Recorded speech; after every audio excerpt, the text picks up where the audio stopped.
Good evening, everyone. Am I audible to everyone?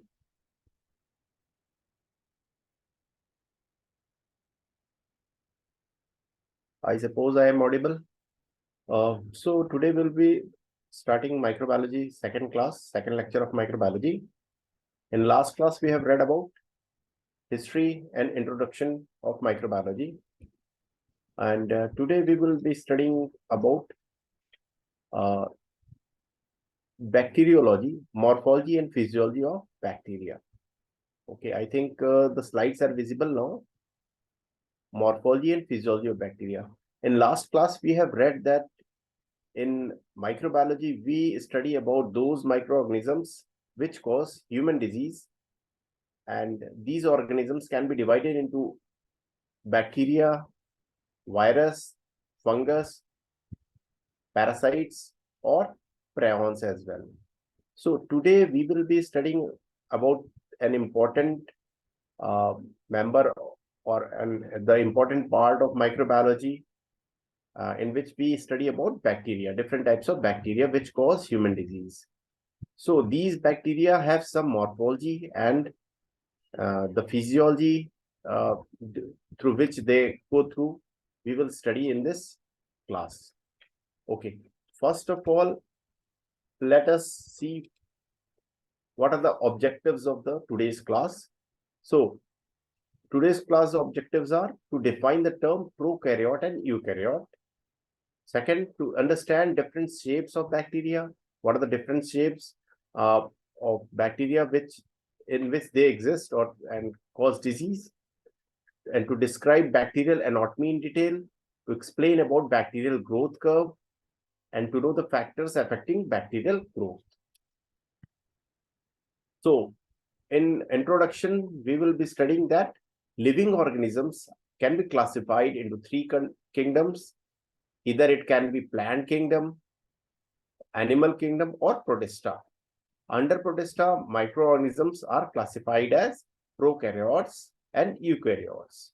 And prokaryotes includes bacteria and blue-green algae, whereas eukaryotes includes fungus, protozoa, slime molds, and other algae. So under prokaryotes, we will study bacteria. Bacteria are single-celled microorganisms containing a single circular chromosome. Bacteria lack membrane, they lack nuclear membrane, they lack nucleolus and deoxyribonucleic acid. There can be mitotic division in other form of prokaryotes, but in bacteria, mitotic division is absent. They divide into two by different types of division. There can be cytoplasm streaming, pinocytosis. There can be mitochondria, lysosomes, Golgi apparatus in the bacterial cytoplasm. So bacteria do not contain chlorophyll. Bacteria do not show true branching except few like actinomycetes, which are higher bacteria. So actinomycetes are in the form of branching like bacteria. They have different branching features. That's why they are considered as higher bacteria. So prokaryotic cells are much smaller. They exist in the form of micrometers. So we have certain capacity. Our eyes have certain capacity so that we cannot visualize those things which are less than 200 micrometer. Whereas bacteria and other prokaryotes have very much smaller size. They exist around 0.2 micrometer to 3 micrometer in size, or for few bacteria, it can be 5 micrometer as well. But our naked eye are not, our eyes are not possible. We don't have the capacity to visualize these simple prokaryotes because we have a capacity so that we cannot visualize those things which are less than 200 micrometer. So prokaryotes are molecules surrounded by a membrane and cell wall. They lack a true nucleus and don't have a membrane-bound organelles like mitochondria. large surface to volume ratio is there. Nutrients can easily and rapidly reach any part of the cell's interior in prokaryotes like bacteria. So there is some difference between prokaryotic and eukaryotic cells. This table describes the difference between prokaryotes and eukaryotes. In prokaryotes, there is presence of there is absence of nuclear membrane, whereas in eukaryotes, nuclear membrane is present. Nucleolus is absent in prokaryotes, whereas in eukaryotes it is present. Chromosomes is one single circular chromosome in prokaryotes, whereas there in eukaryotes one or more paired and linear chromosome is present. Cell division in prokaryotes is by binary fission, whereas in eukaryotes it is by mitosis. And for cytoplasmic membrane structures and composition, fluid and phospholipid bilayer is present in prokaryotes. Fluid phospholipid bilayer containing strols capable of endocytosis and exocytosis are present in eukaryotes, whereas in prokaryotes they are incapable of endocytosis and exocytosis. So coming to the size of bacteria, bacteria किस size में होता है? लगभग हमने बताया कि हमारे आंखों की कैपेसिटी होती है कि वो 200 माइक्रोमीटर से कम साइज के ऑब्जेक्ट्स को विजुलाइज करने में कैपेबल नहीं रहता है. दैट्स वाई हमें क्या चाहिए होता है? कोई एक एड चाहिए होता है, जैसे कि मैग्नीफाइंग लेंस और microscope, so that we can enlarge or magnify the things so that we are capable of visualizing it. So unit of measurement used in bacteriology is in microns or micrometer, and 1 micrometer is around 10 to the power minus 6 meter. 1 micrometer is equal to, in the other form we can say 1 micrometer is equal to 1/1000 of a millimeter or 10 to the power minus 6 meter. 1 nanometer is equal to 10 to the power minus 9 meter. So the size of bacteria is approximately 0.2 to 5 micrometer in size, which we are not capable to visualize. Then coming to limit of resolution with unaided eye, as I have told before, our unaided human eye is 200 micrometer. Bacteria are very much smaller and can be visualized only under magnification. And bacteria of medical importance generally measure from 0.2 to 1.5 micrometer in diameter and 3 to 5 micrometer in length. So bacteria की size क्या होती है? बहुत छोटी होती है, जो हम लोग नेकेड आई से देख नहीं सकते हैं. माइक्रोस्कोपी की बात करें तो Leeuwenhoek was the first who used hand ground lenses and was first to observe bacteria. तो माइक्रोस्कोप की कुछ मैग्नीफाइंग पावर होती है, उसमें दो पीसेस होते हैं जो मैग्नीफाई करते हैं. एक होता है आई पीस और दूसरा होता है ऑब्जेक्टिव. और आई पीस क्या करती है? लगभग 10 टाइम्स मैग्नीफाई करती है, 5 to 10 टाइम्स मैग्नीफाई करती है ऑब्जेक्ट को. और ऑब्जेक्टिव जो होता है वो डिफरेंट मैग्निफिकेशन का होता है, डिफरेंट कैपेसिटी का होता है, जिसमें कि 10x, 40x और 100x होता है. 100x will magnify 100 times. So eyepiece along with 100x अगर हम लोग देखते हैं तो किसी स्टेन्ड ऑब्जेक्ट को देखते हैं तो लगभग हम लोग 1000 गुना उसको क्या करते हैं? मैग्नीफाई करके देखते हैं, बड़ा करके देखते हैं. So there is magnification power of microscope. There is resolution power. Resolution power होता है कि दो नजदीक बिंदुओं को हम कितना दूरी पे देख सकते हैं. So this is the diagram showing the different parts of microscope. ये जो हम लोग नॉर्मल माइक्रोस्कोप यूज करते हैं, लाइट माइक्रोस्कोप, इसमें डिफरेंट पार्ट्स होते हैं. सबसे पहला जो आंखों के पास होता है वो होता है ऑकुलर लेंस, इसको आईपीस भी बोलते हैं. दूसरा होता है ऑब्जेक्टिव लेंस, और एक मैकेनिकल स्टेज होता है जिसपे कि हम लोग स्लाइड होल्ड करते हैं। उसके नीचे क्या होता है, सोर्स ऑफ लाइट होती है, एक लाइट का सोर्स होता है जहां से लाइट आती है, वो कंडेंसर के थ्रू होके आइरिस डायफ्राम के होते हुए यहाँ पे क्या जो स्लाइड रखा रहता है उसके थ्रू पास करती है, और हम लोग ऑब्जेक्टिव और ऑकुलर लेंस के थ्रू हम लोग उसको 100x पे देखते हुए, ऑयल इमर्जन पे देखते हुए उसको मैग्निफाइड फॉर्म में देखते हैं। So this is a simple we can say this is a light microscope, और ये एक कंपाउंड माइक्रोस्कोप है। कंपाउंड इसलिए कहते हैं जब इसमें दो या दो से ज्यादा लेंसेज यूज होते हैं तो उसको उस तरीके के माइक्रोस्कोप क्या कहते हैं, कंपाउंड माइक्रोस्कोप। इसमें देखेंगे एक ऑब्जेक्टिव लेंस भी होता है और एक आई पीस होता है। So there are two lenses, two types of lenses, that's why it is a compound microscope. और ये दोनों आंखों से हम लोग देख सकते हैं, दो पीसेस होते हैं ऑकुलर लेंसेज, तो it is a binocular microscope. ठीक है, बाइनोकुलर लाइट माइक्रोस्कोप है ये।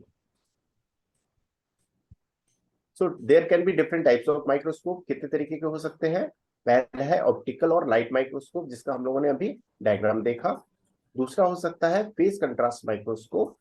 तीसरा हो सकता है फ्लोरोसेंट माइक्रोस्कोप। चौथा हो सकता है इलेक्ट्रॉन माइक्रोस्कोप। इलेक्ट्रॉन माइक्रोस्कोप से हम लोग छोटे छोटे स्ट्रक्चर्स जो बैक्टीरिया के अंदर होते हैं, सेल के अंदर जो स्ट्रक्चर्स होते हैं, डिफरेंट कंपोनेंट्स होते हैं बैक्टीरिया के, हम लोग ऑर्गेनिल्स को विजुलाइज कर सकते हैं। ठीक है, और पांचवा होता है डार्क फील्ड या dark ground microscope.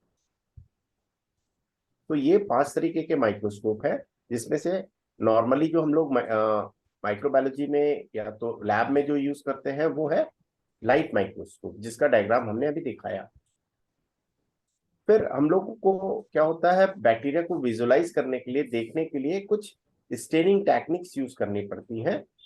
Staining techniques क्या हो सकती हैं, उसमें हो सकता है कि हम लोग बैक्टीरिया को क्या है, स्मीयर बनाते हैं पहले स्लाइड पे, फिर सिंपल स्टेन करते हैं। सिंपल स्टेन में क्या होता है, simple stain provides colour contrast but impart same colour to all bacteria. एक तरीके का हम लोग स्टेन यूज करते हैं, हो सकता है वो मिथिलिन ब्लू हो या बेसिक पर्शियन, लेकिन हम लोग एक सिंगल स्टेन यूज करते हैं सिंपल स्टेन में। तो स्मीयर बनाने के बाद स्लाइड पे क्या करते हैं, हम लोग एक सिंगल स्टेन डालते हैं, वो हो सकता है मिथिलिन ब्लू हो या बेसिक पर्शियन। फिर हम लोग उसको ड्राई करके, स्लाइड को ड्राई करते हुए, स्मीयर को ड्राई करते हुए माइक्रोस्कोप में लगा के 100x पे उसको देखते हैं ऑयल इमर्सन में। तो ये होता है सिंपल स्टेन। सिंपल स्टेन तब होता है जब हम लोग स्टेन करने के लिए एक सिंगल स्टेन यूज करते हैं, वो हो सकता है कि एक सिंगल डाई यूज करते हैं जैसे कि मिथिलिन ब्लू। दूसरा स्टेन होता है तरीका निगेटिव स्टेनिंग। निगेटिव स्टेनिंग में हम लोग क्या करते हैं, बैक्टीरिया को या ऑर्गेनिज्म को हम लोग स्टेन नहीं करते हैं, उसका बैकग्राउंड स्टेन हो जाता है। So negative staining provide uniformly colored background against which unstained bacteria stand out in contrast। जैसे कि एग्जांपल है इंडिया इंक और निग्रोजिन। निगेटिव स्टेनिंग में क्या करते हैं हम लोग, ऑर्गेनिज्म को स्टेन नहीं करते हैं, ऑर्गेनिज्म स्टेन नहीं होता है, बैक्टीरिया स्टेन नहीं होता है, उसका बैकग्राउंड स्टेन हो जाता है। एग्जांपल है इंडिया इंक और निग्रोजिन। तो ये दो सिंपल स्टेन है और निगेटिव स्टेनिंग है। निगेटिव स्टेनिंग हो गई। दूसरा होता है इम्प्रेग्नेशन मेथड। इम्प्रेग्नेशन मेथड में क्या करते हैं, कुछ ऐसे बहुत से पतले थिन स्ट्रक्चर्स होते हैं जो कि हम लोग ऑर्डिनरी माइक्रोस्कोप से नहीं देख सकते हैं, तो उसको क्या करना पड़ता है, हमको थोड़ा सा थिक करना पड़ता है। ठीक है, तो उसमें हम लोग क्या करते हैं, सिल्वर इम्प्रेग्नेशन मेथड यूज करते हैं। जैसे कि हम लोग यूज करते हैं ये स्पाइरोकेट्स, कुछ बैक्टीरिया होते हैं, कुछ बैक्टीरिया के फ्लैजला होते हैं, जिससे कि वो मूवमेंट बैक्टीरिया का होता है, उसको स्टेन करने के लिए क्या करते हैं, बैक्टीरिया के फ्लैजला को, बैक्टीरिया का फ्लैजला क्या होता है, बैक्टीरिया के फ्लैजला रिस्पॉन्सिबल होता है बैक्टीरिया के मोटिलिटी के लिए। स्पाइरोकेट्स क्या होते हैं, स्पाइरोकेट्स थोड़े कुछ ऐसे बैक्टीरिया होते हैं, वो स्पाइरल शेप्ड होते हैं, बहुत थिन होते हैं, जैसे कि माइक ट्रेपोनेमा पैलिडम, जो कि सिफिलिस कॉज कराता है। ठीक है, तो ये दो चीजें हैं, स्पाइरोकेट्स बैक्टीरिया जैसे ट्रेपोनेमा पैलिडम, और बैक्टीरिया का फ्लैजला, जिसको स्टेन हम लोग कर सकते हैं सिल्वर इम्प्रेग्नेशन मेथड से। ठीक है, तो ये तीन तरीके हैं, सिंपल स्टेनिंग, नेगेटिव स्टेनिंग और इम्प्रेग्नेशन मेथड। दूसरा होता है डिफरेंशियल स्टेन। डिफरेंशियल स्टेन में क्या करते हैं हम लोग, किसी भी बैक्टीरिया को हम लोग उसके ग्राम पॉजिटिविटी ग्राम नेगेटिविटी के बेसिस पे डिफरेंशिएट करते हैं। जैसे कि ग्राम स्टेनिंग, ग्राम स्टेनिंग में क्या करते हैं हम लोग, बैक्टीरिया को क्या स्टेन करते हैं, तो ये हमें पता चलता है कि वो बैक्टीरिया ग्राम पॉजिटिव है या ग्राम नेगेटिव है। Gram positive bacteria violet colour का दिखता है हम लोग जब उसको लाइट माइक्रोस्कोप से देखते हैं तो, और ग्राम नेगेटिव बैक्टीरिया हमें पिंक कलर का दिखता है ग्राम स्टेन करके देखते हैं तो। ठीक है, तो ग्राम स्टेन एक एग्जांपल है डिफरेंशियल स्टेन करने का। दूसरा एग्जांपल है डिफरेंशियल स्टेन का acid fast stain. Acid fast stain क्या होता है, एसिड फास्ट स्टेन में हम लोग बैक्टीरिया को क्या करते हैं, हम लोग ये देखते हैं कि whether bacteria is acid fast और नॉन एसिड फास्ट। एग्जाम्पल है माइकोबैक्टीरियम ट्यूबरक्लोसिस, जो कि एक एसिड फास्ट बैक्टीरिया है। जब भी हम लोग स्प्यूटम की, हम लोग को ये रहता है कि डाउट कि whether the patient is suffering from, patient को कोई ट्यूबरक्लोसिस वगैरह तो नहीं है, टीबी की बीमारी तो नहीं है, तो उसके बलगम की जांच कराने के लिए क्या करते हैं हम लोग, जेडन स्टेन या एसिड फास्ट स्टेन के लिए हम लोग उसको भेजते हैं। अगर उसमें माइकोबैक्टीरियम होगा, टीबी कॉज कराने वाला बैक्टीरिया होगा, तो वो एसिड फास्ट रिपोर्ट किया जाएगा। ठीक है, एसिड फास्ट एग्जांपल क्या हो गया एसिड फास्ट बैक्टीरिया का, माइकोबैक्टीरियम ट्यूबरक्लोसिस, जो ट्यूबरक्लोसिस कॉज कराता है। एग्जांपल है पल्मोनरी ट्यूबरक्लोसिस। और कुछ ऐसे बैक्टीरिया होते हैं, दूसरे बैक्टीरिया ज्यादातर क्या होते हैं, नॉन एसिड फास्ट। अगर वो एसिड फास्ट स्टेन नहीं लेता है, हम लोग एसिड फास्ट स्टेन करते हैं और वो पिंक कलर का नहीं दिखता है, तो वो क्या होगा, हम लोग कैसे रिपोर्ट करते हैं, नॉन एसिड फास्ट बैक्टीरिया। तो ये दो एग्जांपल है डिफरेंशियल स्टेन के, पहला है ग्राम स्टेन, दूसरा है acid fast stain. Please mute. 4.6 gram gold. Doctor Kanchana ji, Kanchana please mute. Doctor Kanchana please mute. क्या कर लिया doctor D G Kanchana please mute.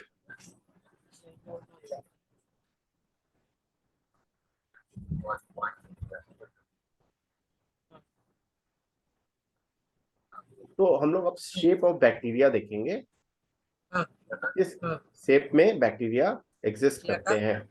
तो बैक्टीरिया क्या हो सकता है, वो कोकाई के फॉर्म में एग्जिस्ट करें। कोकाई फॉर्म क्या होता है, स्फेरिकल फॉर्म और ओवल शेप। ज्यादातर बैक्टीरिया क्या होते हैं, जो ग्राम पॉजिटिव बैक्टीरिया है ज्यादातर कोकाई, वो ग्राम पॉजिटिव होते हैं। स्फेरिकल बैक्टीरिया होते हैं कोकाई और स्फेरिकल बैक्टीरिया, जबकि बेसिलाई क्या होते हैं, बेसिलाई और रॉड शेप बैक्टीरिया। तीसरा है विब्रियोज। विब्रियोज कैसे होते हैं, विब्रियोज बैक्टीरिया कैसे होते हैं, कॉमा शेप्ड होते हैं। तीसरा चौथा एग्जांपल है स्पाइरिलिया। स्पाइरिलिया क्या होते हैं, रिजिड स्पाइरल फॉर्म्स में होते हैं। पांचवा क्या है, spirochetes. Spirochetes are flexible spiral forms. Spirochetes का हमने एग्जांपल बताया ट्रेपोनेमा पैलिडम। ट्रेपोनेमा पैलिडम क्या है, एक बैक्टीरिया है, बहुत ही फ्लेक्सिबल स्पाइरल शेप बैक्टीरिया होता है, बहुत थिन बैक्टीरिया होता है स्पाइरोकेट। एग्जांपल है ट्रेपोनेमा पैलिडम, जो कॉज कराता है सिफिलिस। सिफिलिस जो कि एक सेक्सुअली ट्रांसमिटेड डिजीज है। छठवां एग्जांपल है एक्टिनोमाइसिटीज। एक्टिनोमाइसिटीज कैसे बैक्टीरिया होते हैं, actinomycetes are branching filamentous bacteria. दूसरा है माइकोप्लाज्मा। माइकोप्लाज्मा ऐसे बैक्टीरिया है जिसमें कि सेल वॉल नहीं होता है। ठीक है, तो बैक्टीरिया किस फॉर्म्स में हो सकते हैं, हो सकता है मेजॉरिटी हम लोग डिवाइड करें तो वो हो सकता है कोकाई हो या बेसिलाई हो। ज्यादातर बैक्टीरिया किस फॉर्म से हम लोग डिवाइड कर सकते हैं, या तो स्फेरिकल होंगे या तो रॉड शेप्ड होंगे। कुछ बैक्टीरिया ऐसे होते हैं जो कि स्फेरिकल भी नहीं होते, रॉड शेप्ड भी नहीं होते। एग्जांपल है विब्रियो। विब्रियो का एग्जांपल क्या है, विब्रियो एक कॉमा शेप्ड बैक्टीरिया है। एग्जांपल है विब्रियो कॉलरी, जो कॉलरा कॉज कराता है। आई थिंक एवरीबडी नोज, सबको मालूम होगा कि कॉलरा क्या होता है। कॉलरा एक डायरियल डिजीज होता है जिसमें राइस वाटर स्टूल पास होता है, राइस वाटर स्टूल मिलता है, और वो किस बैक्टीरिया से होता है, विब्रियो कॉलरी। विब्रियो कॉलरी एक कॉमा शेप्ड बैक्टीरिया होता है। चौथा एग्जाम्पल हमने बताया स्पाइरिलिया। पांचवा है स्पाइरोकेट्स। स्पाइरोकेट्स में हमने बताया एग्जाम्पल स्पाइरोकेट्स स्पाइरल बैक्टीरिया होते हैं, बहुत ही थिन बैक्टीरिया होते हैं, पतले से होते हैं, जिसको हम लोग लाइट माइक्रोस्कोप से नहीं देख सकते हैं। एग्जाम्पल स्पाइरोकेट्स का है ट्रेपोनेमा पैलिडम, जो कि सिफिलिस कॉज कराता है। Syphilis is a sexually transmitted disease. और दूसरे बैक्टीरिया का फॉर्म्स क्या है, एक्टिनोमाइसिटीज, जो कि ब्रांचिंग फिलामेंटस बैक्टीरिया होते हैं। और माइकोप्लाज्मा कैसे बैक्टीरिया होते हैं, माइकोप्लाज्मा ऐसे बैक्टीरिया है जिसमें कि कोई सेल वॉल नहीं होता है, दे लैक सेल वॉल। ये है arrangement of bacteria. Cocci bacteria जो होता है, कोकाई स्फेरिकल फॉर्म में जो होता है, वो उसके डिफरेंट अरेंजमेंट्स इसमें दिखाए गए हैं। This is cocci in pairs. ठीक है, कोकाई इन पेयर्स को क्या बोलते हैं, डिप्लोकोकाई। कोकाई इन पेयर्स, देखो आप ये देख रहे हो दो स्फेरिकल बैक्टीरिया है जो कि पेयर्स में है, तो इसको हम लोग क्या बोलते हैं, डिप्लोकोकाई। कुछ ऐसे बैक्टीरिया होते हैं कोकाई जो कि टेट्राड्स के फॉर्म में होते हैं, चार चार के गुच्छे में होते हैं, उसको हम लोग क्या बोलते हैं, टेट्राड। कुछ ऐसे कोकाई होते हैं स्फेरिकल बैक्टीरिया ऐसे होते हैं जो कि चेन्स में मिलते हैं। देखिए ये क्या है, कोकाई इन चेन्स। एग्जाम्पल है स्ट्रेप्टोकोकाई। स्ट्रेप्टोकोकाई क्या होता है, स्ट्रेप्टोकोकाई ग्राम पॉजिटिव कोकाई होते हैं जो कि चेन्स चेन्स में पाए जाते हैं। ठीक है, दूसरा है कोकाई इन क्लस्टर्स। ये डायग्राम दिखा रहा है कोकाई जो है क्लस्टर्स में है, गुच्छे के फॉर्म में है। एग्जाम्पल क्या है, स्टेफाइलोकोकाई। स्टेफाइलोकोकाई क्या होते हैं, स्टेफाइलोकोकाई एग्जाम्पल है स्टेफाइलोकोकस ऑरियस, जो कि एक नॉर्मल बैक्टीरिया है जो डिजीज कॉज कराने में माहिर है। स्टेफाइलोकोकस ऑरियस, स्टेफाइलोकोकस ऑरियस कैसे रहता है, ग्राम पॉजिटिव कोकाई होता है और वो क्लस्टर में रहता है। इसको हम लोग बोलते हैं बंच ऑफ ग्रेप अपीयरेंस।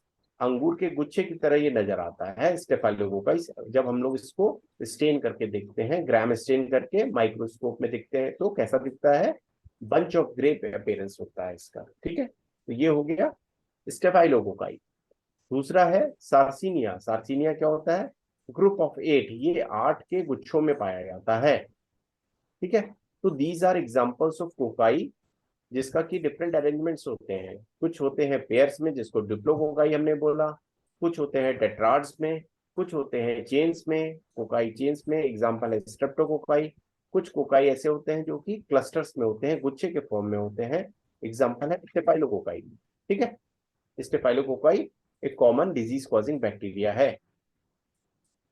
दूसरा अरेंजमेंट बैक्टीरिया का कैसे हो सकता है, बेसिलाई के फॉर्म में हो सकते हैं। बेसिलाई के फॉर्म में मतलब वो रॉड शेप्ड हो सकते हैं। कुछ ऐसे बैक्टीरिया भी होते हैं ना तो वो कोकाई होते हैं ना तो बेसिलाई होते हैं, उन बैक्टीरिया को क्या बोलते हैं, कोकोबैसिलाई। ये डायग्राम क्या शो कर रहा है, कोकोबैसिलाई। देखिए ना तो ये कोकाई है ना तो पूरी तरीके से रॉड शेप में है, तो ये कोकोबैसिलाई है, विद मतलब in between cocci and bacilli. ना तो बहुत बड़े हैं बेसिलाई की तरह, ना ही बहुत छोटे हैं, स्पेरिकल ना है, नहीं तो स्पेरिकल है कोकाई की तरह, इन बिटवीन है, तो उसको क्या बोला हम लोगों ने, कोकोबैसिलाई। दूसरा बेसल ये क्या है, ये बेसिलाई है। बेसिलाई मतलब रॉड शेप बैक्टीरिया। कुछ ऐसे बैक्टीरिया हो सकते हैं रॉड शेप बैक्टीरिया जो कि पेयर्स में हो सकते हैं, उनको हम लोग क्या बोलते हैं, डिप्लोबैसिलाई। कुछ ऐसे बैसिलाई रॉड शेप्ड हो सकते हैं जो कि चेन्स में होते हैं, उनको हम लोग बोलते हैं स्ट्रेप्टोबैसिलाई। ठीक है, तो these are different arrangements of bacteria in bacilli form. Rod shape form bacteria जो होते हैं उनके भी डिफरेंट अरेंजमेंट्स होते हैं, जो इस डायग्राम में शो किया गया है, दिखाया गया है।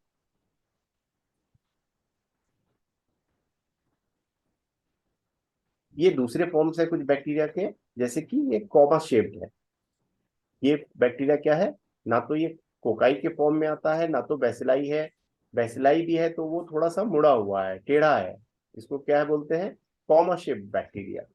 एग्जाम्पल क्या है, विब्रियो कॉलरी। विब्रियो कॉलरी हमने बताया क्या कॉज कराता है, कॉलरा कॉज कराता है। कॉलरा क्या है, एक डायरियल डिजीज है जिसमें राइस वाटर स्टूल मिलता है।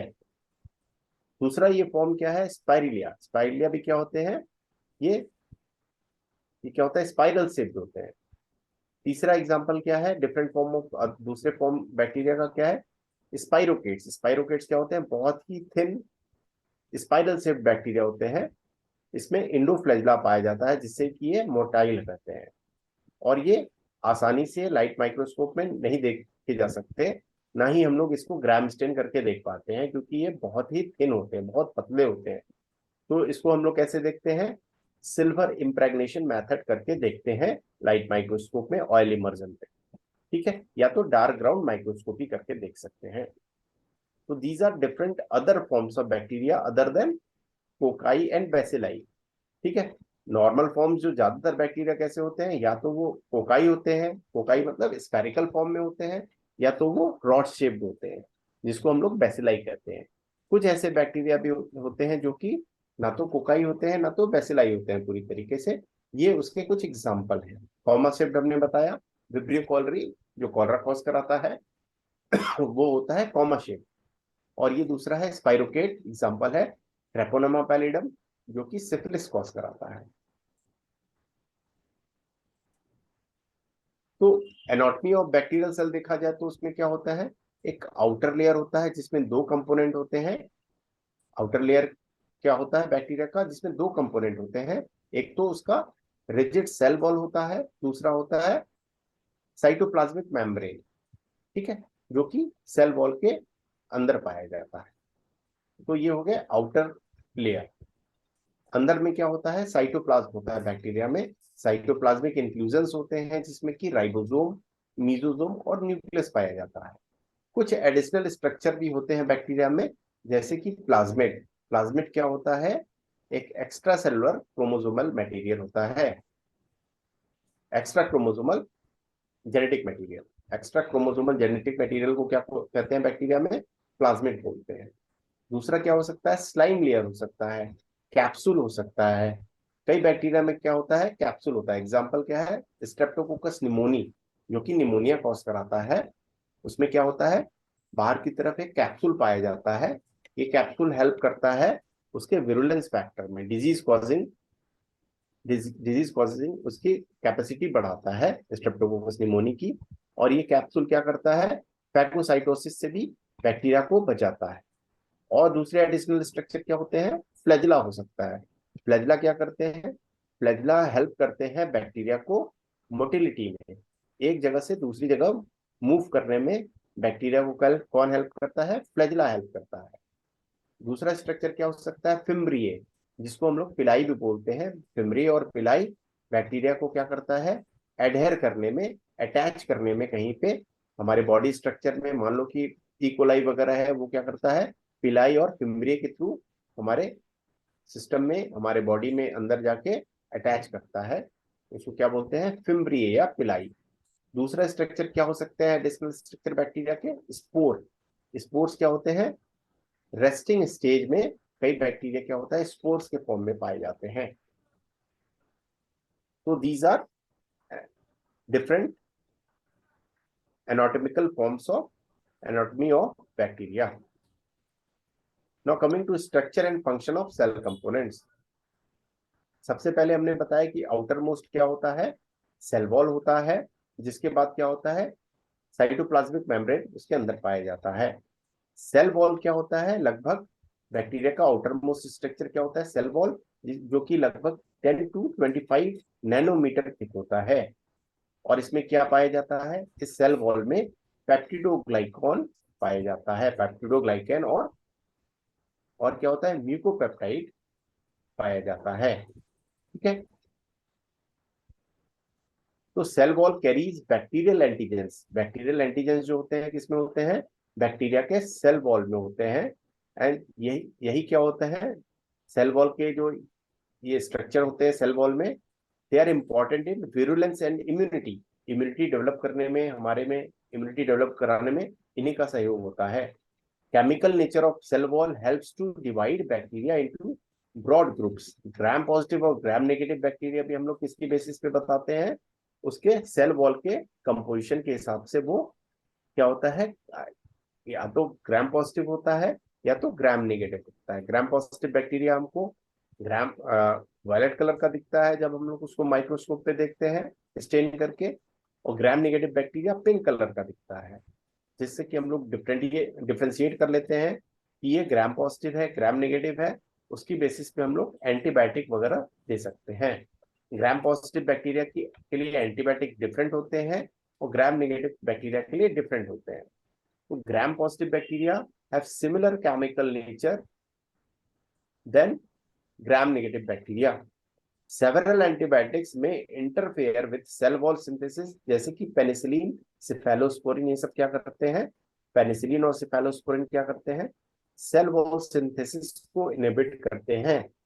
जो ये एंटीबायोटिक्स होते हैं, पेनिसिलिन और सिफेलोस्पोरिन कैसे एक्ट करते हैं हमारे बॉडी में, ये बैक्टीरिया का सेल वॉल की सिंथेसिस को इनहिबिट करते हैं, जिसके कारण ये बैक्टीरिया क्या होता है, बैक्टीरिया किल हो जाता है। तो penicillin and cephalosporin act on the cell wall structure of bacteria. So this is the diagram showing gram positive cell wall. Gram positive cell wall में क्या होता है, पेप्टिडोग्लाइकैन होगा, टिकोइक एसिड होगा उसके सेल वॉल में, लिपोटिकोइक एसिड होगा, उसके नीचे क्या होता है, साइटोप्लाज्मिक मेम्ब्रेन होता है। तो ग्राम पॉजिटिव सेल वॉल में क्या होता है, थिक मल्टीलेयर्ड पेप्टिडोग्लाइकन होता है। ग्राम पॉजिटिव सेल वॉल में क्या होता है, एक मोटा सा लेयर होता है मल्टीलेयर्ड पेप्टिडोग्लाइकन का, ठीक है। उसके नीचे क्या होता है, साइटोप्लाज्मिक मेम्ब्रेन होता है। और टिकोइक एसिड वगैरह क्या होता है, टिकोइक एसिड, लिपोटिकोइक एसिड इसके जो है पेप्टिडोग्लाइकन लेयर में एडहेर्ड होता है। तो ग्राम पॉजिटिव सेल वॉल में मल्टीलेयर्ड पेप्टिडोग्लाइकन होता है। जबकि ग्राम नेगेटिव सेल वॉल की बात करें तो उसमें एक थिन लेयर होता है पेप्टिडोग्लाइकन का, ठीक है, मेनली सिंगल लेयर्ड पेप्टिडोग्लाइकन होता है। जबकि ग्राम पॉजिटिव में क्या होता है, पेप्टिडोग्लाइकन का लेयर थिक होता है और मल्टी लेयर्ड होता है, ठीक है। तो ये डिफरेंस है between gram positive and gram negative bacteria के सेल वॉल में। बैक्टीरिया जो ग्राम पॉजिटिव होता है उसका सेल वॉल थिक होता है, जैसा कि इसमें देख सकते हैं, लगभग 20 to 80 नैनोमीटर, जबकि ग्राम नेगेटिव में थिकनेस कितनी होती है, 10 नैनोमीटर के आसपास होती है, ठीक है। पेप्टिडोग्लाइकन का कंटेंट कितना होता है सेल वॉल में, मोर देन 50% होता है पेप्टिडोग्लाइकन, जबकि ग्राम नेगेटिव में ये 10 to 20% होता है पेप्टिडोग्लाइकन, ठीक है। प्रोटीन कंटेंट 0% होता है ग्राम पॉजिटिव में, जबकि ग्राम नेगेटिव में ये प्रोटीन कंटेंट क्या होता है सेल वॉल में, लगभग 9% होता है, 9%। तो सेंसिटिव टू पेनिसिलिन क्या होता है, ग्राम पॉजिटिव का सेल वॉल ज्यादातर सेंसिटिव होता है पेनिसिलिन से, जबकि ग्राम नेगेटिव का सेल वॉल या ग्राम नेगेटिव बैक्टीरिया जो होते हैं लेस सेंसिटिव होते हैं पेनिसिलिन से, ठीक है। तो this is the major difference कि भाई उसका थिकनेस ज्यादा होता है सेल वॉल का, ग्राम पॉजिटिव का, ग्राम नेगेटिव का कम होता है थिकनेस। पेप्टिडोग्लाइकन कंटेंट जो होता है ग्राम पॉजिटिव में 50% से ज्यादा होता है, जबकि ग्राम नेगेटिव में 10 to 20% होता है, ठीक है। प्रोटीन कंटेंट इसमें 0% होता है ग्राम पॉजिटिव में, लगभग 9% होता है, 9% होता है किसमें, ग्राम नेगेटिव में। जो ग्राम पॉजिटिव का बैक्टीरिया है वो ज्यादातर पेनिसिलिन से सेंसिटिव होता है, जबकि ग्राम नेगेटिव बैक्टीरिया जो होते हैं कम सेंसिटिव होते हैं पेनिसिलिन से। साइटोप्लाज्मिक मेम्ब्रेन की बात करें तो ये बहुत थिन लेयर होती है, लगभग 5 से 10 नैनोमीटर की, जो कि सेपरेट करती है सेल वॉल को साइटोप्लाज्म से। और ये कैसे काम करती है, एक सेमी परमिएबल मेम्ब्रेन की तरह, जो कि कंट्रोल करती है बैक्टीरिया के अंदर और बाहर आने जाने के मेटाबोलाइट्स को आने जाने के लिए कंट्रोल करती है, semi permeable membrane, cytoplasmic membrane, ठीक है। और क्या साइटोप्लाज्मिक कंपोनेंट्स हो सकते हैं बैक्टीरिया में, राइबोसोम्स हो सकते हैं जो कि प्रोटीन की सिंथेसिस में हेल्प करते हैं, मीजोसोम्स हो सकते हैं, और कुछ इंट्रासाइटोप्लाज्मिक इंक्लूजन्स हो सकते हैं, जैसे कि मेटाक्रोमेटिक ग्रेन्यूल्स। डिप्थीरिया बैक्टीरिया में क्या होता है, मेटाक्रोमेटिक ग्रेन्यूल्स होते हैं साइटोप्लाज्म के अंदर, ठीक। न्यूक्लियस न्यूक्लियस की बात करें तो न्यूक्लियोलस नहीं होता है, न्यूक्लियर मेम्ब्रेन नहीं होता है बैक्टीरिया में। और उसके जेनेटिक्स की बात करें, बैक्टीरिया के जेनेटिक्स की, तो उसमें बैक्टीरिया में क्या होता है, एक single circular double stranded DNA होता है। तो बैक्टीरिया क्या होता है, हैप्लॉइड होता है, ठीक, उसमें पेयर में नहीं होते हैं। क्रोमोसोम क्या होते हैं? Single circular double stranded DNA होता है और हैप्लॉइड होता है। डिवाइड कैसे करता है बैक्टीरिया? बाइनरी फ्यूजन से। और क्या एडिशनल ऑर्गेनेल्स हो सकते हैं बैक्टीरिया के अंदर? प्लाज्मिड हो सकता है। प्लाज्मिड क्या होता है बैक्टीरिया में? प्लाज्मिड एक एक्स्ट्रा सेलुलर जेनेटिक मटेरियल होता है। कुछ बैक्टीरिया में हमने बताया कि क्या होता है, उसके बाहर कैप्सूल भी होता है। कैप्सूल और स्लाइम लेयर भी होता है। हमने एग्जांपल बताया स्ट्रेप्टोकोकस निमोनी बैक्टीरिया। ये देखिए, ये डायग्राम क्या शो कर रहा है? एक डिप्लोकोकाई है, उसके अराउंड जो व्हाइट कलर का क्लियरिंग है, क्लियर रीजन है, वो क्या है? बैक्टीरिया का कैप्सूल है। तो ये डिप्लोकोकाई है, जिसके बाहर क्या है? डिप्लोकोकाई, जिसके आउटर मतलब कवरिंग में क्या है? कैप्सूल है। ये कैप्सूल क्या करता है? बैक्टीरिया को फैगोसाइटोसिस से बचाता है। फैगोसाइटोसिस का मतलब क्या है? हमारे बॉडी में जो कुछ मैक्रोफेजेस वगैरह होते हैं, व्हाइट ब्लड सेल्स, वो क्या करेंगे? इसको खाने की कोशिश करेंगे। इस कैप्सूल के कारण ये अपने आप को बचा पाता है। ठीक है, तो कैप्सूल क्या करता है? एक तो इसके डिजीज कॉजिंग कैपेसिटी में इसकी मदद करता है और बैक्टीरिया को फैगोसाइटोसिस से बचाता है। दूसरा इंपॉर्टेंट स्ट्रक्चर क्या होता है बैक्टीरिया में? बाहर की तरफ कुछ बैक्टीरिया में स्लाइम लेयर भी होता है। बैक्टीरिया क्या होते हैं? कुछ बैक्टीरिया क्या होते हैं? मोटाइल होते हैं, मतलब वो मूव कर सकते हैं। और बैक्टीरिया कैसे मोटाइल होते हैं? Bacteria are motile by flagella. Bacteria के पास क्या होता है मूवमेंट के लिए, मोटाइल होने के लिए? उनके पास फ्लैजिला होता है। ये फ्लैजिला कैसे हो सकता है? बैक्टीरिया में हो सकता है वो बैक्टीरिया में सिंगल फ्लैजिला हो। सिंगल फ्लैजिला एक एंड पे होगा, तो उसको क्या बोलते हैं? ऐसे बैक्टीरिया को बोलते हैं हम लोग मोनोट्राइकस बैक्टीरिया। मोनोट्राइकस बैक्टीरिया क्या होते हैं? ऐसे बैक्टीरिया जिसमें कि एक सिंगल पोलर फ्लैजिला होता है, उनको हम लोग बोलते हैं मोनोट्राइकस बैक्टीरिया। कुछ बैक्टीरिया ऐसे होते हैं जिसके, जैसे ये रॉड शेप बैक्टीरिया है, इसके एंड पे क्या है? एक साइड में क्या हुआ? बंच ऑफ क्या है? फ्लैजिला है। ये फ्लैजिला क्या करते हैं इनको? ये फ्लैजिला मूवमेंट में हेल्प करते हैं। अगर एक बंच ऑफ फ्लैजिला है एक एंड पे, तो उसको हम लोग ऐसे बैक्टीरिया को लोफोट्राइकस बैक्टीरिया बोलते हैं। कुछ बैक्टीरिया हो सकते हैं जिनके दोनों एंड पे एक एक फ्लैजिला हो, ऐसे बैक्टीरिया को हम लोग एम्फीट्राइकस बैक्टीरिया बोलते हैं। कुछ ऐसे भी बैक्टीरिया हो सकते हैं जिसके चारों तरफ क्या होता है? फ्लैजिला अरेंज होता है। ऐसे बैक्टीरिया को हम लोग पेरिट्राइकस बैक्टीरिया बोलते हैं। ठीक। और कुछ ऐसे बैक्टीरिया हो सकते हैं जिसके दोनों एंड पे गुच्छा हो फ्लैजिला का, ऐसे बैक्टीरिया को हम लोग एम्फीलोफोट्राइकस बोलते हैं। ठीक है, तो ये अरेंजमेंट हो गया बैक्टीरिया का, जिसके फ्लैजिला का, जिसके कारण बैक्टीरिया क्या होते हैं? कई बैक्टीरिया मोटाइल होते हैं, चल फिर सकते हैं, एक जगह से दूसरी जगह मूव कर सकते हैं। आज के लिए बस